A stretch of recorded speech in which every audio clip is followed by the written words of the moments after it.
In this video, I'm going to show you how you can easily hide notifications from WhatsApp app.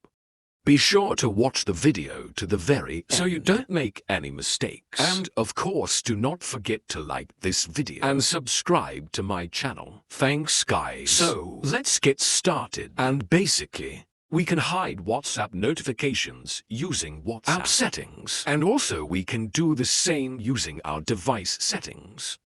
So we can just open up settings. And then we need to scroll all the way down until you find WhatsApp. Here it is. And then if we tap on it and then tap at notifications, we'll be able to configure how notifications from the WhatsApp app will appear on your device. Firstly, we can just turn them off by talking on or off. Then bottom we can completely enable or disable all that notifications from the app. Also we can kind of figure others on the lock screen in the notification center. And also we can turn on or off banners in this way.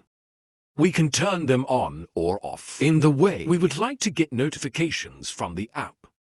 Also from here, we can turn on or off notification sounds and notification badges then. If you tap right here at WhatsApp notification settings, we'll be redirected to WhatsApp app. As you can see now, I'm on WhatsApp publication. Also, we can get to out that screen by tapping Add settings and then notifications directly in WhatsApp. And from here, in the same way, we can completely turn off all that notifications by tapping at that toggle. Also, we can change notification sound reaction notifications. And also we can configure notifications by turning on or off that option.